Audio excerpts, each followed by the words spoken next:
시간 우리 함께 묵상하실 리딩저스의 본문은 요한계시록 14장부터 15장까지 말씀이시고, 이 시간 우리 함께 읽을 하나님의 말씀은 요한계시록 14장 14절로 20절까지 말씀입니다. 요한계시록 14장 14절로 20절까지 말씀, 제가 가진 성경 신약 성경 413페이지입니다. 요한계시록 14장 14절로 20절까지 말씀, 우리 이 시간 한 절씩 교독하신 후에 마지막 20절은 우리 함께 한 목소리로 합독하도록 하겠습니다. 또 내가 보니 흰 구름이 있고 구름 위에 인자와 같은 이가 앉으셨는데 그 머리에는 금 면류관이 있고 그 손에는 예리한 낫을 가졌더라.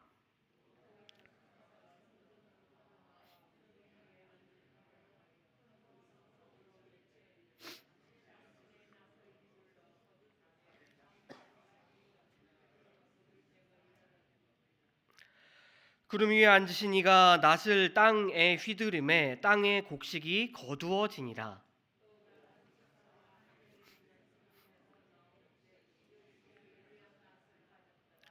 또 불을 다스리는 다른 천사가 제단으로부터 나와 예리한 낫을 가진 자를 향하여 큰 음성으로 불러 이르되, 내 예리한 낫을 휘둘러 땅의 포도송이를 거두라. 그 포도가 익었느니라 하더라.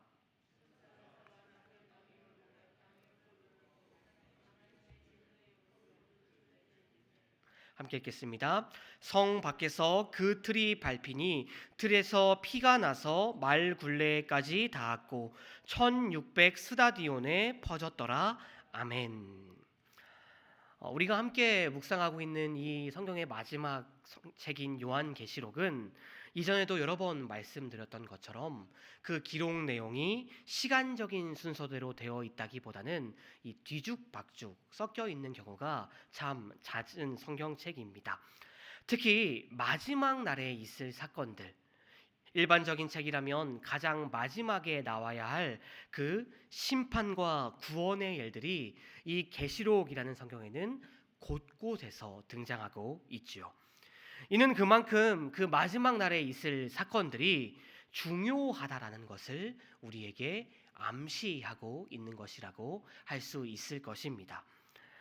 마지막 날, 주님께서 다시 오시는 그날, 우리 예수님을 믿고 구원받은 성도들은 모두 구원이라는 성경을 선물을 받게 될 것입니다. 하지만 예수님을 믿지 않고 구원받지 못한 이들에게는 오직 심판만이, 너무나도 두렵고 끔찍한 심판만이 그들에게 남겨져 있습니다. 즉 우리의 구원의 날이 세상에게는 심판의 날이 될 것이고, 세상의 심판의 날이 우리에게는 구원의 날이 될 것이라는 것이지요. 이처럼 구원과 심판은요, 동전의 양면과 같아서 분리될 수가 없는 것입니다. 두 가지는 언제나 동행합니다. 이렇게 성경은요, 요한계시록은 구원과 심판이 긴밀하게 연결되어 있어서 동시적으로 나타내게 되는 것이라고 우리에게 분명하게 여러 번 말하고 있는 것을 우리가 요한계시록의 그 말씀을 통하여 살펴보고 또 알 수가 있는 것입니다. 우리가 이 사실을, 이 구원과 심판의 양면성을 한번 잘 기억하시고 오늘 말씀을 한번 살펴보기를 원하는데요. 먼저 14절 말씀을 다시 한번 보시게 되면 요한은 자신이 흰 구름 위에 앉아 있는 인자와 같은 이를 보았다라고 우리에게 말하고 있음을 우리는 발견하게 됩니다. 여기서 나오는 인자와 같은 이 인자와 같은 이는 다니엘 7장 13절과 14절에도 기록되어 있는 것처럼 하나님의 모든 권세를 받아 세상을 다스리시는 메시아를 가리키는 이 신약 성경에 또 구약 성경에 나와 있는 우리가 표현임을 발견할 수가 있습니다. 그래서 우리가요, 공관 복음을 보게 되면 예수님께서는 그 공생의 사역 기간 가운데 여러 번 자신을 인자와 같으니, 인자 같은 이라고 곧 메시아라고 뭇 사람들에게 소개했음을 우리가 발견하게 됩니다. 이처럼 요한은요, 예수님을 메시아이시며 인자이시고 사람의 아들이신 예수님의 모습을 목격하게 되었습니다. 그런데 요한이 목격한 예수님께서는요, 금과 같은 면류관을 쓰고 계셨습니다. 일반적으로 금 면류관, 이 면류관이라는 것은요, 승리의 상징이며 왕권의 상징임을 우리가 잘 알고 있습니다. 이는 예수님께서 죄와 사망의 권세를 이기시고 당당하게 승리하셨음을, 또 하나님의 모든 권세를 받아 하나님의 나라를 통치하고 계심을 우리에게 말하고 있는 것입니다.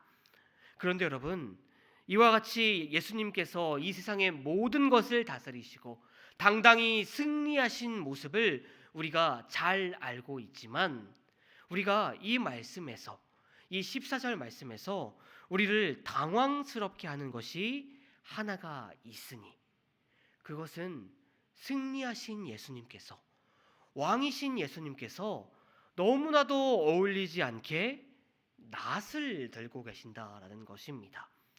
이것은 너무나도 어울리지 않습니다.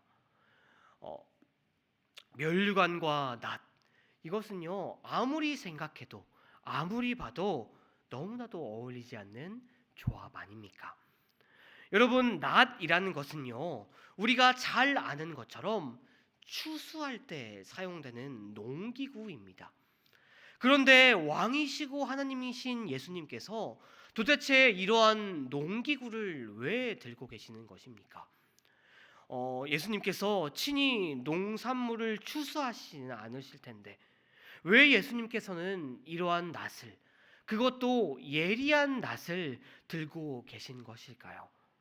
모범을 보이기 위해서 농사를 친히 지었다는 옛 역사의 왕들처럼 예수님께서 지금 농사일의 중요성을 우리에게 보여주시려고 하시는 것이 아닐 텐데 말입니다.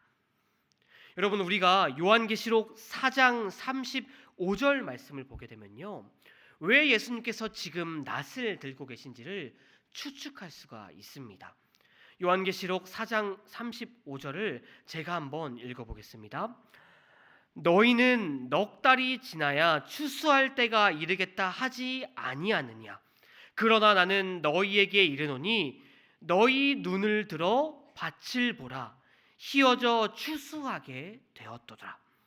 여러분, 이 말씀은요, 예수님께서 제자들에게 하신 말씀입니다. 이 말씀을요, 그런데 앞과 뒤 말씀을 이어져서 말씀을 보게 되면요, 여러분, 이 말씀은 단지 추수에 대해서 예수님께서 말씀하고 계신 것이 아니라 성도를 구원하는 일을 추수에 비유해서 말씀하고 계신다라는 것을 우리는 이 요한복음의 말씀을 통해 발견하게 됩니다. 이렇게 본다면 이 요한계시록의 말씀 또한 예수님께서 성도의 구원에 관한 일을 우리에게 말하고 있음을 우리는 깨달을 수가 있을 것입니다. 여러분, 예수님께서 지금 낫을 들고 계신 것은요, 성도를 구원하는 영적인 추수를 위한 것이라는 것이죠. 곧 승리하신 예수 그리스도께서 우리의 구속주로서, 이 땅을 구속하시는, 우리를 구속하시는 구속주로서 구원받은 성도들을 추수하듯이 그 예리하신 낫을 통해 모두 한 번의 순식간에 거두어 나아가실 것이라는 것을 우리에게 말하고 있는 것입니다. 그 마지막 날에, 이 땅이 끝나는 그 마지막 날에, 주님께서 다시 오시는 그 날에 주님께서는 구원받은 성도들을 한순간에 모두 데리고 저 천국으로 올라가실 것이라는 것입니다. 그런데 이어지는 17절과 18절을 보시게 되면요, 낫을 들고 있는 또 다른 한 존재가 등장하고 있습니다. 그는 하늘에 있는 성전에 나온 천사로서 그 또한 예수님께서 들으셨던 예리한 낫을 들고 있습니다. 그런데 그 분위기가 앞선 16절과는 그 분위기가 사뭇 다릅니다. 이 천사는요, 불을 다스리는 천사의 또 다른 천사의 말을 듣고 행동합니다. 그는 낫을 휘둘러 포도송이를 거두어 포도 틀에 던졌다라고 오늘 말씀 17절과 18절을 기록하고 있는데, 그 포도주 틀의 이름이, 천사가 거두어서 그 농작물을 던졌던 포도주의 틀의 이름이 하나님의 진노의 포도주 틀이라는 이름을 갖고 있습니다. 하나님의 진노의 틀, 참으로 무시무시한 이름이지요. 그런데 이 틀에서 나온 것들이, 그 틀을 사용하여 짠 포도즙이 단순한 포도주가 아니라 피였다라고 성경은 기록하고 있습니다. 그리고 그 피가 1600 스타디온, 요즘 단위로 환산하면요 300km까지 그곳에서 흐른 피가 흘러나아갔다라고 요한은 기록합니다. 여러분, 결국 이것은요 심판이 있다라는 것이죠. 성도를 향한 구원뿐만이 아니라 죄인들을 향한 하나님의 지엄한 심판도 함께 있을 것이며, 그 심판은 몹시도 끔찍할 것이라고 요한은, 성경은 우리에게 말하고 있는 것입니다. 이처럼 마지막 날, 주님 다시 오시는 그날, 구원받은 성도들은 주님께 구원받아 주님의 구속함을 누리며 모두가 저 천국에서 행복한 날을 누리게 될 것입니다. 그러나 그와 동시에 주님을 믿지 않고 구원을 선물 받지 못한 이 세상의 무사람들은 모두가 하나님의 끔찍한 심판을 받게 될 것임을 오늘 말씀은, 요한계시록 14장은 우리에게 분명하게 전하고 있는 것입니다. 성도 여러분, 먼 옛날 이와 같은 심판과 구원의 예언은요, 심판과 구원이 동시에 있을 것이라는 이 요한계시록의 말씀은요, 먼 옛날 너무나도 힘든 삶을 살아가던 우리 초대교회 성도들에게 힘과 위로를 주는 말씀이었을 것입니다. 신앙 때문에 박해받았던 초대교회 성도들에게 이와 같은 말씀은 틀림없이 큰 위로와 용기를 주는 말씀이었을 것입니다. 말씀을 통해 먹구름이 가득한 마음에 흰 구름이 떠오르는 것 같은 참으로 희망을 얻는 것이었을 것입니다. 왜 그럴까요? 너무나도 힘든 상황 속에서 주님께서 놀라운 구원을 주실 것이라는 그 말씀, 너희들에게는 구원이 약속되어 있고 너희들에게는 하나님의 영광이 약속되어 있고 하나님께서 너희들을 버리지 않고 틀림없이 너희들을 챙기실 것이라는 그 말씀과 더불어 너희들을 괴롭히고 너희들을 힘들게 하는 저들에게, 하나님을 알지 못하고 하나님을 믿는 자들을 박해하는 저들에게 하나님의 지엄한 심판이 있을 것이라는 이와 같은 말씀은요, 틀림없이 그들에게 큰 위로와 용기를 주는 것이었을 것입니다. 그리고 여러분, 이 말씀을 통해 오늘날을 살아가는 우리들도 큰 위로와 용기를 얻을 수가 있습니다.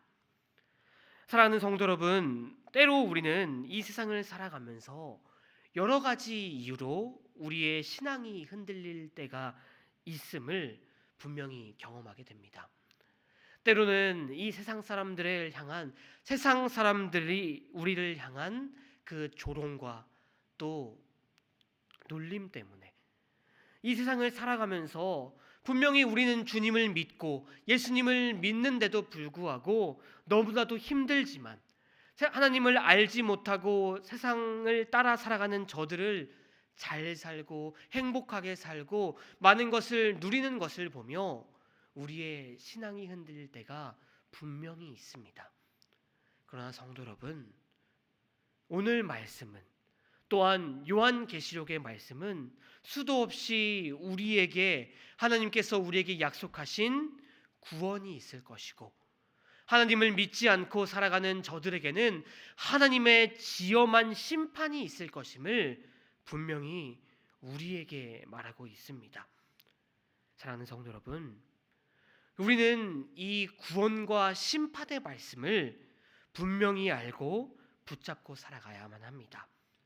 십자가를 버리고 세상으로 뛰어가는 것이 얼마나 어리석은 것임을, 또 잠시뿐임을 분명히 알고 바로 깨달아야만 합니다.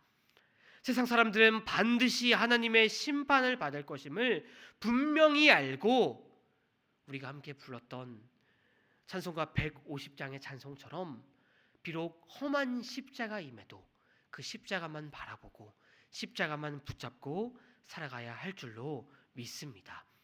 바라옵기는 언제 어디서나 무엇을 하든지 다시 오실 예수님을 대망하며 끝까지 인내하는, 세상과 타협하지 않고 짐승과 이 세상의 잘못된 것들에 경배하지 않고 우리가 섬기고 경배할 분은 오직 예수 그리스도이심을 믿고 살아나아가시는, 그래서 마지막 날 주님께서 다시 오시는 그날 십자가를 쓰고 하나님과 영원히 저 천국에서 거하는 우리 모두가 되기를, 우리 정윤교회가 되기를 주님의 이름으로 간절히 축원드립니다.